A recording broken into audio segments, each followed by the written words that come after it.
Hello views, welcome to DJMS Tamil channel. ஆஹா கல்யாணம் சீரியலுக்கான upcoming எபிசோடில் கௌதம பார்த்த சித்ரா தேவி, என்னடா இவ்வளோ நேரம் ஆகுது, எந்த ஒரு ரியாக்ஷனும் காணுமே இந்த ஐஸ்வர்யாவுக்கு அப்படின்னு சொல்லிட்டு ரொம்பவே எதிர்பார்ப்போட பார்த்துட்டு இருக்காங்க. ரொம்ப நேரம் ஆகியும் எதுவும் நடக்காதனால அந்த டாக்டருக்கு கால் பண்ணி விசாரிக்கிறாங்க.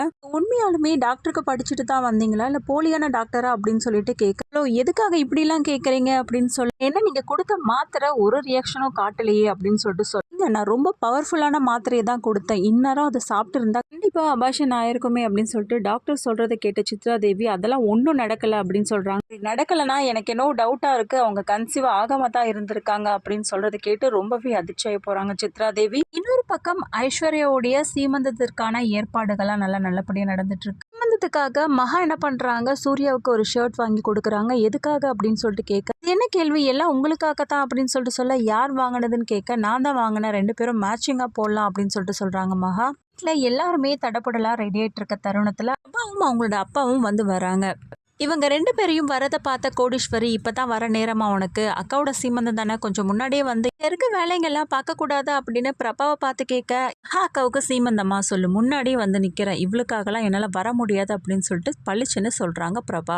கீழே வந்த சூர்யாவை பார்த்த ராஜலக்ஷ்மி, இங்கே வா சூர்யா, உங்ககிட்ட ஒன்று கொடுக்கணும் அப்படின்னு சொல்லிட்டு ஒரு புதுசாக எடுத்த ஷர்ட்டை வந்து கொடுக்குறாங்க. இதை தான் நீ ஃபங்க்ஷனில் போடணும் அப்படின்னு சொல்லிட்டு ரொம்ப நேரமாக அந்த ஷர்ட்டே பார்த்து முழிச்சிட்டு இருக்க. அங்கேருந்து வந்த மகா எப்படியாவது சொல்லி சமாளிக்கணும் அப்படின்னு சொல்லிட்டு, சூப்பராக இருக்கு அத்தை அப்படின்னு சொல்லிட்டு சொல்ல, உடனே ராஜலக்ஷ்மி கோவப்படுறாங்க. நான் ஒன்றும் கேட்கலையே அப்படின்னு சொல்லிட்டு இந்த சைடு அங்கேருந்து வந்த சித்ராதேவியை பார்த்து ராஜலக்ஷ்மி, இந்த வேலையை பண்ணலையா அப்படின்னு சொல்லிட்டு கேட்க, அச்சோ இப்போ என்ன பண்ணுறது அப்படின்னு மனசுக்குள்ளே நினச்ச சித்ராதேவி என்ன பண்ணுறாங்க, மகா கிட்ட கேட்குறாங்க. மகா, அப்போவே உன்னை இந்த வேலையை பண்ண சொல்லலை, ஏன் பண்ணலை அப்படின்னு சொல்லிட்டு கேட்க, நீங்கள் எப்போ என்கிட்ட சொன்னீங்க அப்படின்னு சொல்லிட்டு மகாவும் சொல்ல, எல்லார்கிட்டையும் தப்பிக்கணும் அப்படின்றதுக்காக மகா மேலே பழைய தூக்கி சித்ராதேவி போட, நான் தான் உங்ககிட்ட அப்போவே சொன்னேனே, அதுக்குள்ளே மறந்துட்டியா அப்படின்னு சொல்லிட்டு கேட்க, நீங்கள் எங்கிட்ட சொல்லவே இல்லையே அப்படின்னு சொல்லிட்டு சொல்ல, அப்போ நான் போய் சொல்கிறேனா அப்படின்னு சொல்லிட்டு கேட்க, அப்போ நான் ஒன்றும் போய் சொல்லலையே அப்படின்னு மகாவும் சொல்ல, வந்த சூர்யா, கண்டிப்பா நீங்க போய் சொல்லுவீங்க, மகா போய் சொல்ல மாட்டாங்க அப்படின்னு சொல்லிட்டு மகாவுக்கு சப்போர்ட்டிவா பேசுறாரு. கேட்ட மகாலட்சுமி கோடீஸ்வரி ஒரு பக்கம் சந்தோஷப்பட, ராஜலட்சுமி முகமே சுருங்கி போகுது. இந்த பக்கம் ஐஸ்வர்யா ரூம்ல ரெடி ஆகிறதுக்காக நிக்க, அங்கிருந்து வந்த சித்ரா,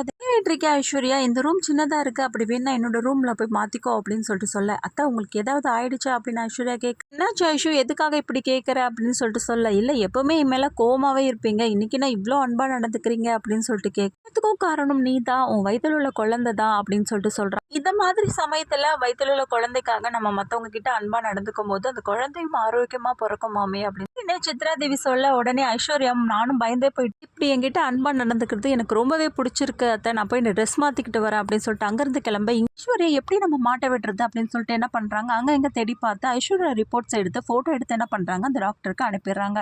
ரூமுக்கு வந்த ஐஸ்வர்யா, என்ன இங்க நின்றுட்டு இருக்கீங்க அத்தை இன்னும் அப்படின்னு சொல்லிட்டு கேட்க, ஒன்னும் இல்ல, கௌதம் வந்து பிரேஸ்லெட்டை மறந்து வச்சுட்டு போயிட்டான், அதை எடுத்துட்டு போகிறதுக்காக தான் வந்தேன் அப்படின்னு சொல்லிட்டு வெளியில கிளம்ப, இவளுக்கு சந்தேகம் எழும்பி, அந்த ரிப்போர்ட்ஸை பார்க்கறதுக்காக தான் வந்தாங்களோ அப்படின்னு சொல்லிட்டு தேடி பார்க்குறாங்க. அந்த ரிப்போர்ட்ஸ் அங்கே தான் இருக்குன்னு பார்த்து அதுக்கப்புறம் தான் பெருமூச்சு விடுறாங்க ஐஸ்வர்யா.